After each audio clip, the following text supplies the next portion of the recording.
Hi, ladies. Thanks for joining. I'm Sarah. We'll just wait another minute to see if anyone else joins us, and then we will start. Sorry about my sweatshirt. It is like the Arctic in my office right now, so a little chilly. So not exactly warm here today. I'm in Massachusetts. It's only like 65, so that's a bummer.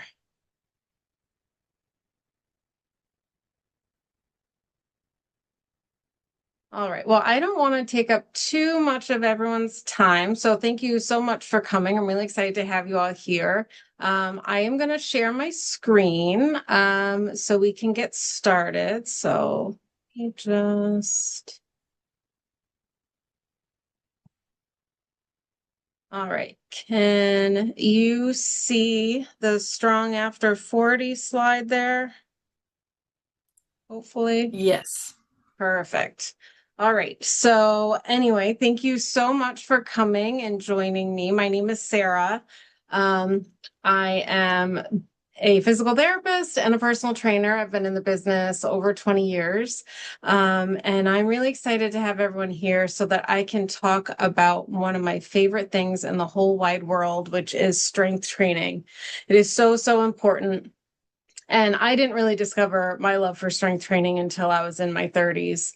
But now that I'm over 40, I am so appreciative that I found it when I did. And I feel younger than I did when I was in my 30s. And it's just a great way to keep your confidence, your energy level up, keep your, functional in your environment and all that good stuff. So, anyway, um, let's see. Let's start with, as I was saying, strong after 40. I can only imagine that most of you had the same messaging that I did when I was younger, that exercise is for losing weight. And the only reason a woman should be in the gym is to do, a step aerobics class or an elliptical or a treadmill. And that can be a really damaging way to think about fitness, because in reality, fitness is something that we need to do in general to stay functional, to stay strong, to be able to function within our environment, to be able to take care of the things we need to take care of. And so that's what I love to talk about, is how important it is, especially as we age, which I'll get into a little bit later, but hormones and all that good stuff. Strength training really can help with managing all of the changes our bodies go through after 40. So this is for you. This presentation is for you if you are tired of being sore and feeling stuck in your body, aches and pains, knee pain, hip pain, foot pain, whatever. You're trying to build strength, but it always felt like you were kind of punishing yourself and you weren't enjoying it. So you were having a hard time sticking with it. And you're looking for a plan that works for you, not some 20-something-year-old influencer with no kids and, is in college and going to the gym and has the six pack and all that good stuff. Most fitness plans, to be quite honest, are not designed for women over 40. They're designed for someone who has all the time in the world to spend at the gym.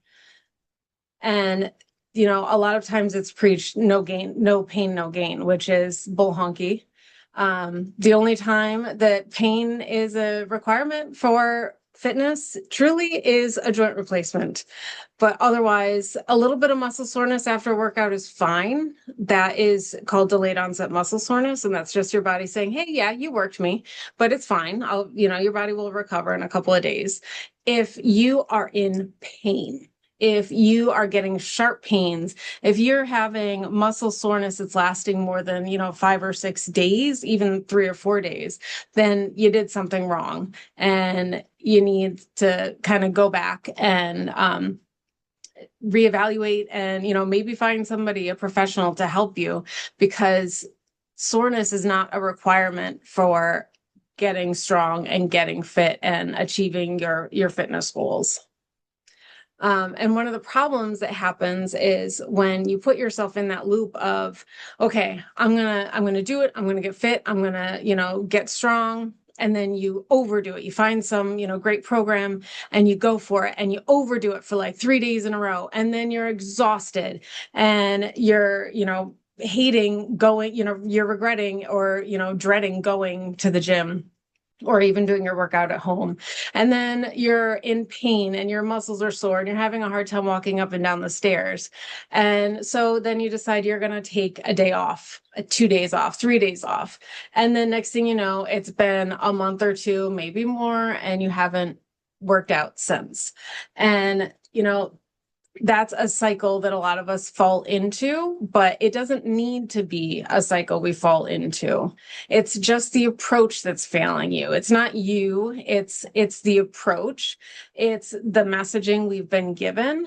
And now, hopefully through this, you'll learn that building strength is one, important, but also it doesn't need to come with all of that stress. It's just about finding a program that will work with you and with your body and towards your goals. All right. So as I mentioned, soreness isn't the goal. I know we've all been told the whole no pain, no gain thing. We were talking that, or we were taught that being sore meant you were successful. It meant that you had a great workout. And, if you're not limping across the finish line, then, did you even work out? But it's truly not proof of progress. I can't tell you how many times it's like, Sarah, I don't want to strength train. My back hurts. I can't do this. My knees hurt. My hips hurt. Well, it's probably not that you can't do it. It's that you're either doing it incorrectly, possibly because you've never been taught how, or that you're doing the wrong exercises for you and for your goals. Someone with arthritic knees is not going to have the same workout as someone who is, training to be a power lifter. We're going to start much differently if we're dealing with those, arthritic changes that happen as we get older. So it's all about the programming. And when you have the right program and you're sticking with it, and what you're going to find is that you feel better, you feel stronger, you have more energy. You're not, dragging, you're not dreading going to work out. You're looking forward to it. And it's so empowering. It's such a wonderful feeling.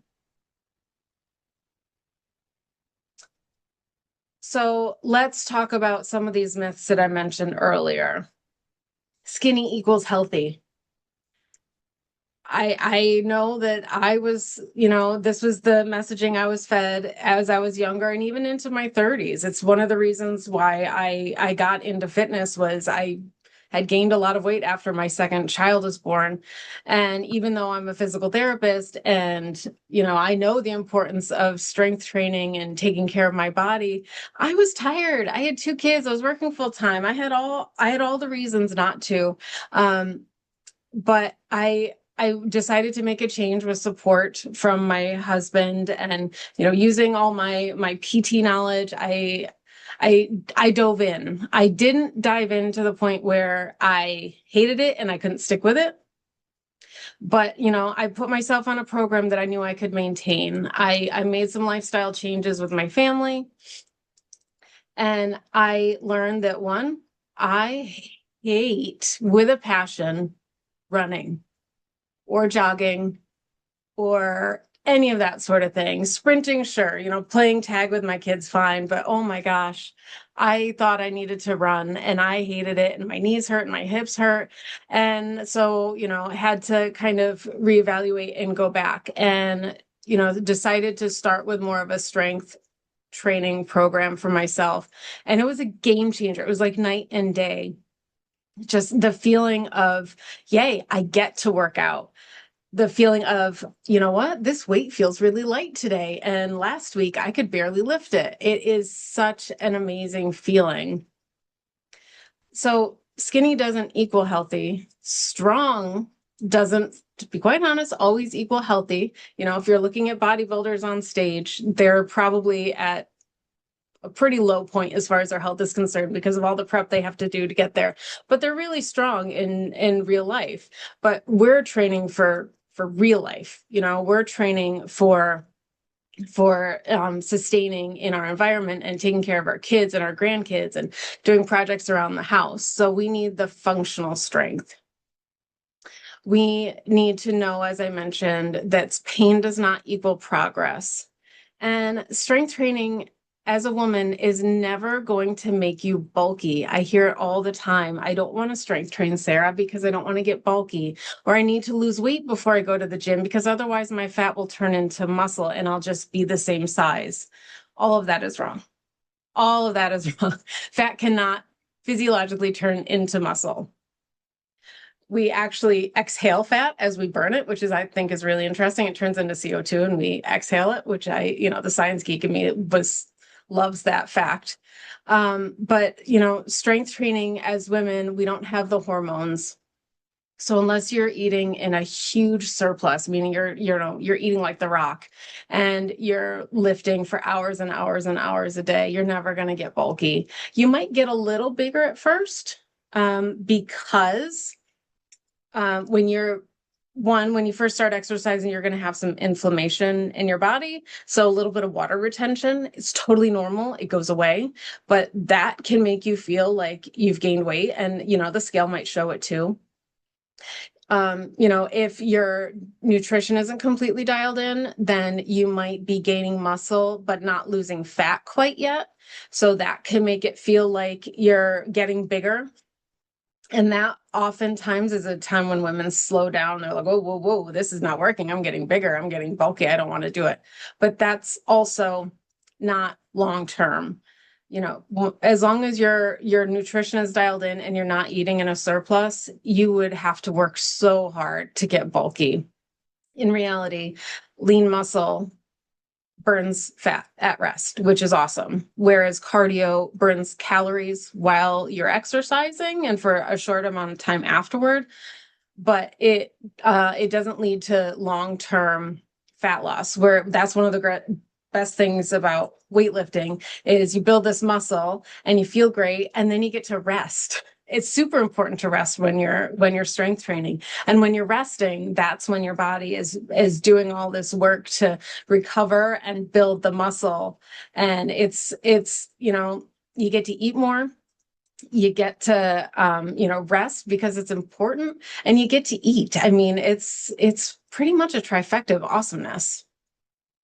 I went off on the deep end. Sorry. I told you I love talking about this. Anyway, so going to the gym, I don't work out in a gym. It's always been very intimidating for me. Even when I was in college and my girlfriends and I would get up early and we'd go to the gym, we would be the only ones there. And there would be the cardio room and the weight room. And we would literally only do the elliptical or the treadmill and, wouldn't even step foot in the weight room because it was terrifying. We didn't know if we were doing it right. And I think there was a big fear that we would be in the middle of something and, one of the basketball players would come in and start working out and like give us crap or something. But the gym is for women now. And I love seeing it on social media, women posting their workouts and being in the gym and lifting really heavy. It's not just for, as I call them so many times, gym bros. It's for all of us. And it's so, so important. So let's keep going and let's really, kind of break through these myths and internalize all of this, because I know we were all programmed that strength training is scary and it's not for us, but it truly, truly is. All right. So let's talk about the whys. Lifting builds muscle and confidence. It improves our metabolism. It helps regulate our hormones, which is so important, at this stage of lives, 40 plus, when, hormones are changing, perimenopause, menopause, postmenopausal, all that stuff. Our hormones get all out of whack, but muscle building really helps regulate that. It helps with mood stabilization and regulating mood. It helps with bone density, which is so huge as we get older. It is, especially if your focus has always been on calorie restriction and cardio. as you get older, you tend to lose bone mass faster than someone even who doesn't exercise. And that leads to fractures as we get older. That leads to, the old lady kyphotic hump from compression fractures of the spine because the bone density isn't there.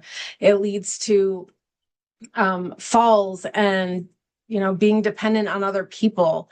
So it's so important to maintain and improve. And you can improve your bone density with strength training. There's so many hundreds and hundreds of studies that show with the right program, you can improve your bone density through strength training and exercise. And it's like, there's no downsides to it. There's none. And, it also helps with pain. I mentioned earlier about arthritis, as we get older, especially, I hate to keep harping on it because cardio is important, but if you're a runner in your past, your hips and your knees are probably becoming a little arthritic. And honestly, if you get old enough, you're going to get arthritis, but you don't need to live with that pain per se. If it gets to a certain point, there's only so much that we can do through exercise, but you do need to exercise. A lot of people, when their joints start bothering, they decide, well, going up and down stairs hurts my knees, so I'm not going to do that. Or walking hurts my knees, so I'm not going to do that. But it just keeps the cycle going, because then every time you do it, and you're going to have to do it at some point, it hurts. So then you stop, and then it becomes harder every time, and then it hurts some more, and it's a whole vicious cycle. So anyway, strength training can help support those arthritic joints to help relieve some of your pain. And it helps with body image. It helps with body composition. I mean, aesthetics is great, and I'll be the first one to tell you, I'm very aware of my appearance, and I, like to put my best foot forward and, make sure I'm looking my best. But one of the best things about strength training is not caring so much what the scale says. I care so much more about what I'm lifting and the numbers of my dumbbells and my barbells way more than the number on the scale. In fact, I don't even remember the last time I weighed myself. My clothes fit. I'm confident. I feel good. I don't feel the need to weigh myself. But strength training is an amazing way to maintain your weight and, improve your body composition, such as getting rid of burning fat and improving muscle mass. One of the great things also is that you don't need to go to a gym, and you don't need a bunch of fancy equipment. You can do plenty of body weight exercises or minimally resisted exercises if the programming is right, and still get the benefits. Even a couple of water bottles or a couple of cans of soup can be resistance. A heavy book, a toddler. I've literally lifted my kids and done squats holding my kids, and it's fun and it's functional. So you don't necessarily need the gym. You just need the dedication. You need the consistency, which is really, really important. All right, so let's talk about some joint-friendly strength exercises you can start today that you can do in your own home, starting, as soon as we're done, or turn your camera off and go to it right now. That's fine with me. So a glute bridge, lying on your back with your knees bent, feet on the ground, lifting your hips up in the air. Works your glutes, works your hamstrings, a little bit of the low back. Super great compound exercise. You can put a weight on your hips to add a little resistance. Wall push-ups or, knee push-ups, regular push-ups, amazing compound exercise. You're working the pecs, you're working the core, you're working your shoulders. If you're really squeezing, you can get your glutes and your calves involved there. It's an amazing full body exercise. You can do some seated rows. So if you have a band, you can work on pulling it back or opening it. The other thing you can do is, I'm sure we've all heard of a plank, but you can flip over and do what's called a reverse plank. And that will work those same exercises, the big muscles of your back, your lats, works your glutes, works your hamstrings. A squat, either holding a weight in front of you, like I said, a kid, a heavy book, whatever. You can hold that in front of you and do a squat. If you're concerned about falling or a little hesitant about that movement, because many women are as they get older, I have noticed nobody wants to bend their knees, or they're afraid that their quads are going to give out on them. So what you can do is stand in front of a chair, and you can squat down to a chair to, say you have your hips just hit the chair and then come back up, or you can sit all the way down in the chair, reset, and stand back up. Amazing lower body exercise. And if you have a weight on there, it involves the core as well. And last one I'm going to talk about is a dead bug. I love me a good dead bug, and there's so many variations. So for this one, you're going to start a lot like in a glute bridge. You're going to be on your back, hands up in the air, knees bent and up in the air. And you're going to alternate, bring one hand towards the ground and back up. One hand at a time. You can do one leg at a time. And when you're ready for it, you can do opposite hand and leg at the same time. It is a great deep core exercise, works on posture, works on, it's not going to burn fat. It's not going to get rid of your belly fat, but it's going to work on the strength all around of your core. And you can add weight. You can add ankle weights. You can add holding weight plates or light dumbbells. I actually was doing, I was rocking a dead bug this morning, and it felt amazing. I had some weight plates on and I was good to go. Love me a good dead bug. Opposite, I don't have it listed here. Kind of opposite of that is a bird dog on your hands and knees with lifting one arm up at a time, or one leg up, or, opposite arm and leg. Same thing. You can, bump it up or bump it down with weights, whatever you have available. Another great exercise that works a little bit more on the back side of the body. So the glutes, the hamstrings, and the back, whereas a dead bug works a little bit more on the front side of the body, but still amazing exercises. So what is that? 6 exercises that you can start right now as soon as we're done, and, do all of those, say 3 sets of 10 for each exercise. Great full body workout that you just got done.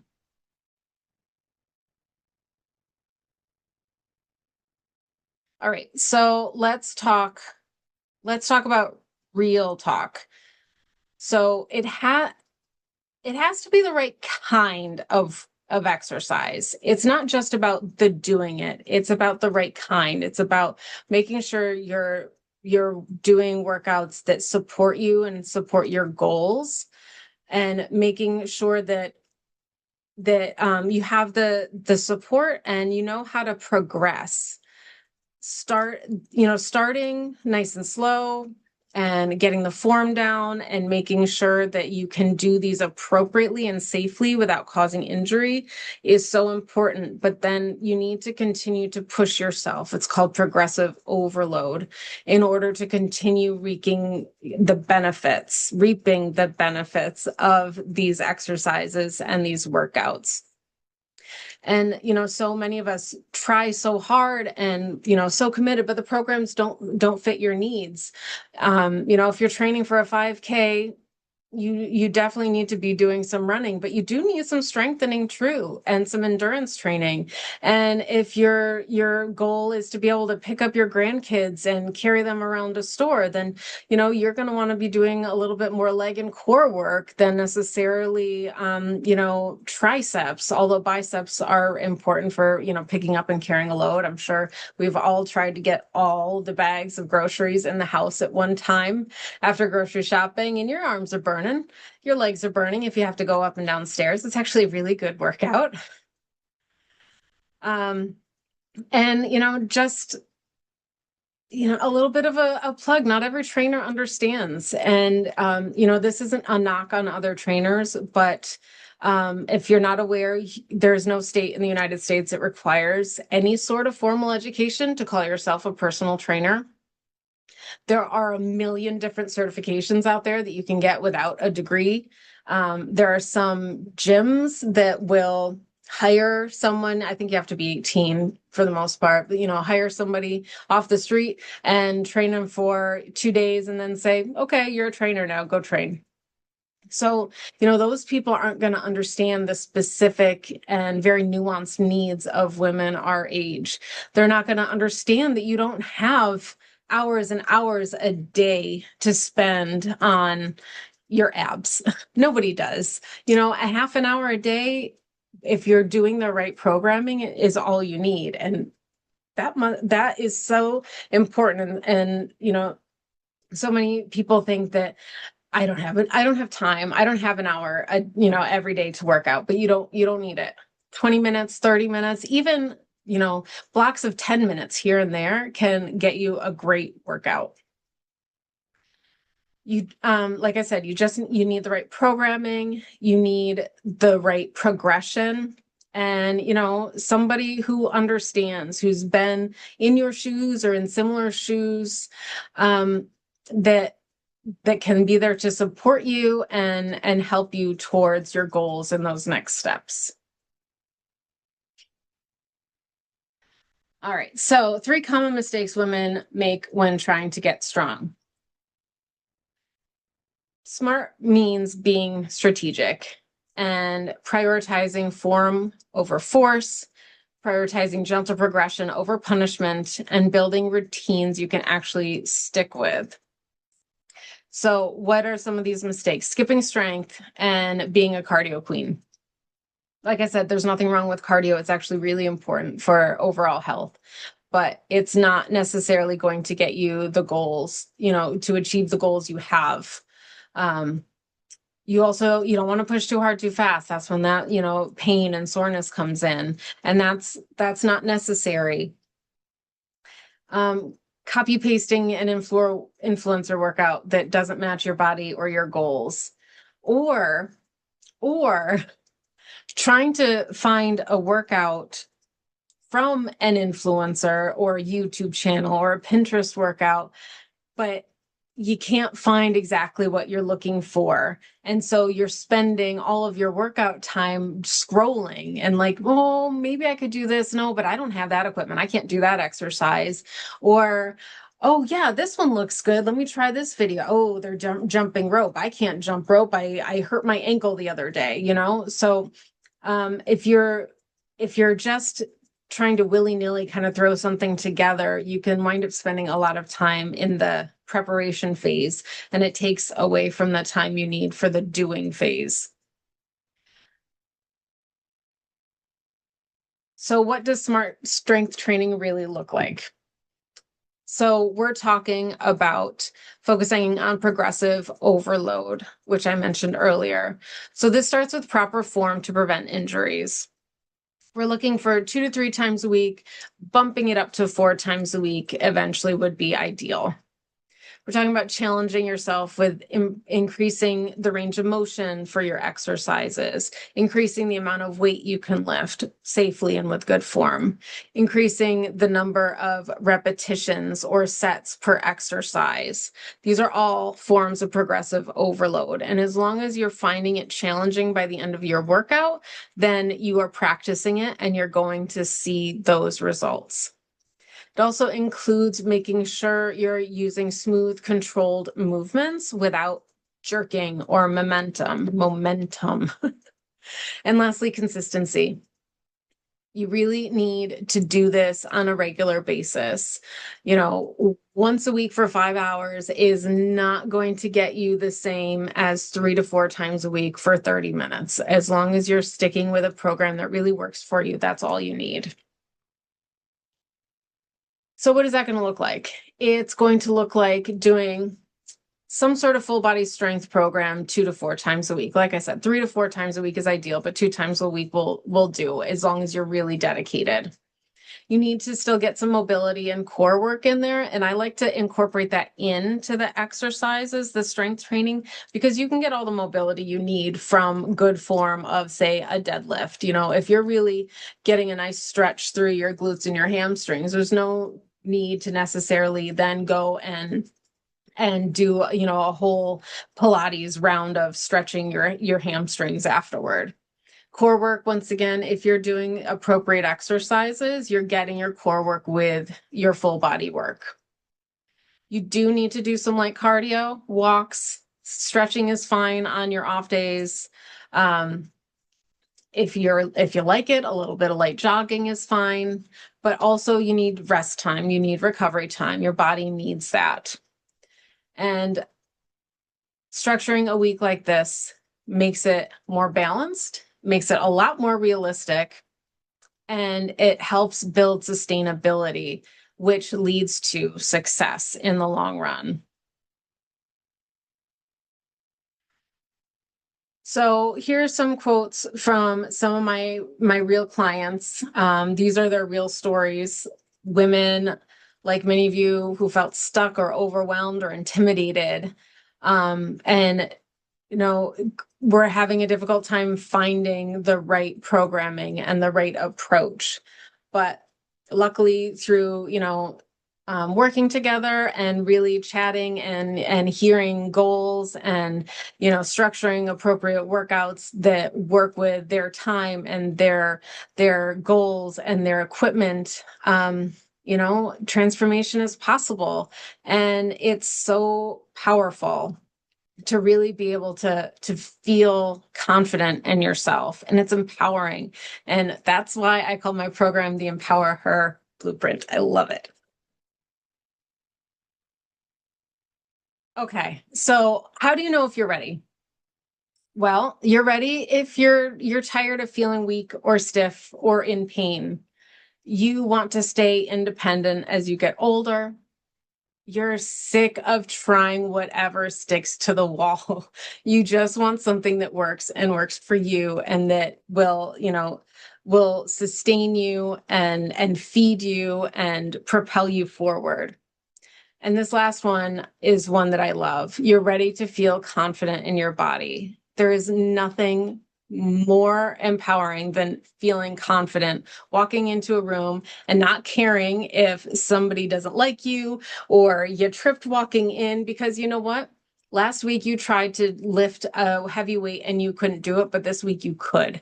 That is kind of a non sequitur, but the strength training really helps you learn the power of failure, and that it's okay because you're going to learn from it. That's kind of off topic, but something that was in my head. Anyway, so are you ready to get stronger safely? I have 5 minutes. Okay, I can do this. So if this is speaking to your heart and your body, then I would love to hear from you. I would love to, have a chat and hear about your goals, hear about what you've tried in the past, what you've struggled with, so that we can, get you moving on the right path. I'm not a salesperson. I got into this business and I started my own business to help other women. I think it's so important, and I find it so satisfying to help women learn to love their bodies, learn how their bodies work, feel better about themselves, fit into those jeans they wanted to fit in before.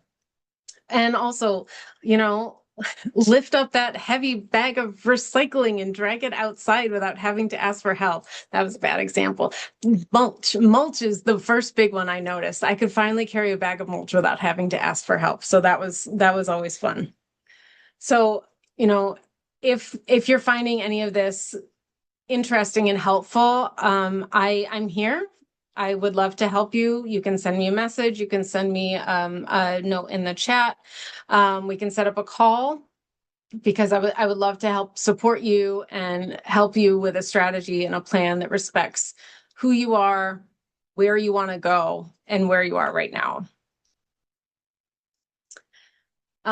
So hopefully from this, you've learned a little bit more about the benefits of strength training, kind of how to get started. I hope you've learned that a lot of those myths that we were taught when we were younger were just myths, and not anything that we even need to think about anymore. Now it's time to just think about moving forward and feeling good about ourselves and building up other women and ourselves at the same time. So, when we're done, I only have 4 more minutes before it's going to kick me off. I would love you to kind of jot down what matters to you most right now. What are your goals for your body and your strength? You know, it helps to create your own kind of roadmap, because when you know where you are and you know where you want to go, then we can figure out a path to get you there. So I just want to say thank you again for I just want to say thank you again for coming and listening to me talk about my favorite topic in the world, which is strength training. If you have any questions, like I said, please feel free to chat, send me a chat if you want. If you have any questions, we have 2 minutes left. So, oh shoot, come back. There we go. So I have time for a couple of questions. Otherwise, if you haven't heard, I am running a special through the end of August. On my programming, I am offering, for my full Strong Start program, which is fitness coaching, nutrition coaching, mindset coaching, all that good stuff. For $54.99 with a 3-month commitment per month. And if you're just interested in nutrition coaching, I also am qualified to work with you with your nutrition. And that program, I believe, is $24.99, 3-month commitment per month through the end of the month. So, if you're interested, I would love to chat with you. I can put in the chat the link if you are interested. You do that real quick. There we go. So if you're interested, that's the link to sign up. No calls necessary, because I know a lot of us don't like it. I know if you're, millennial like myself, calls suck, and I don't ever want to have to do it if I don't have to. If I can do it online, I'm going to do it online. But at the same time, if you want to set up a call with me sometime, send me a message and we can do that so that I can help you, move forward and get you the confidence and the body and all that good stuff that you're hoping for. So I have about 30 seconds left, so I'm going to sign off. Thank you all so much for being here. I did record this, so if you missed anything and you want to see it again, let me know and I can send you the recording. Or if you know of anyone who you think would benefit from seeing this, let me know and I can share the recording. I'm happy to do that. All right, thanks so much. Have a great rest of your week. Thank you.